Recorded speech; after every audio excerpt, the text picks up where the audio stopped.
गजामुग शरीर प्रति अत्यंत लाभदायक। तेबे आसंतु जानिबा गजामुग खाइले कौन सब उपकार मिलि थाए।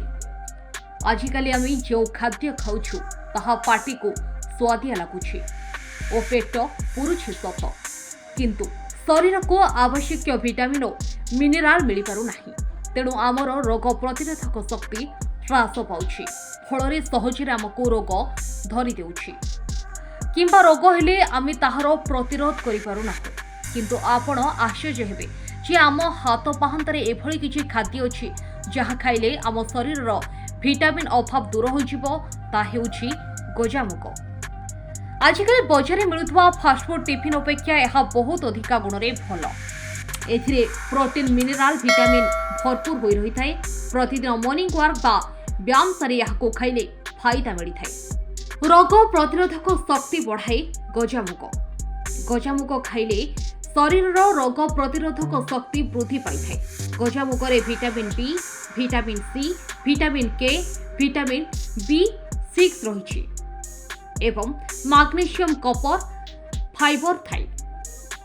एसबू विटामिन जो आम शरीर में प्रतिदिन नुआ नुआ रक्तकोष सृष्टि करिथाए। आयुर्वेदों मतरे यह एक संतुलित खाद्य। यह खाइबा द्वारा शरीरर समस्त पोषक तत्वर अभाव दूर करिथाए। दैनंदिन खाद्य जो अभाव थाए ताहा गजामुग द्वारा पूर्ण हो पारे। शारीरिक विकास ठीक हेउनथिबा पिलांक पई यह अत्यंत उपकारी। रक्त जमाट बांधिबारे सहाय्य करे गजामुग। गजामुगरे विटामिन के थाए।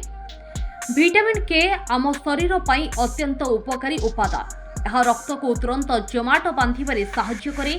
फल जेकोसी आघात जनित रक्तस्राव हेले ताहा सहजरे बंद होई थाए। गोटे कप गजामुगरे 34 माइक्रोग्राम विटामिन के थाए। विटामिन के अस्थि गठन रे सहायक होई थाए। गजामुगरे पेप्टिसाइड थाए जहाँकि आम शरीरर रक्तचाप नियंत्रण रे सहायक होई थाए। तेणु ब्लड प्रेशर जनित समस्या दूर पई यह सहाय्य करिथाए। गजामुग खाइबा द्वारा कोष्ठकाठिन्य दूर हुए। गजामुगरे फाइबर तत्व रहुथबारु यह हजम प्रक्रिया को त्वरान्वित करिथाए।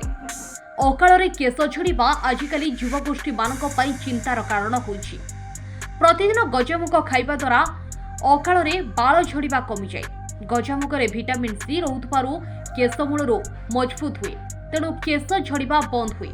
प्रतिदिन गजामुग खाउथबा व्यक्तिंकर प्राय त्वचार औज्ज्वल्य वृद्धि पाए और चर्म रोग मध्य हुए नाही। तेबे दर्शक बंधु आसंतु जानिबा गजामुग आपण माने केमिति तयारी करिवे। गजामुग प्रस्तुत करिबा अति सहज।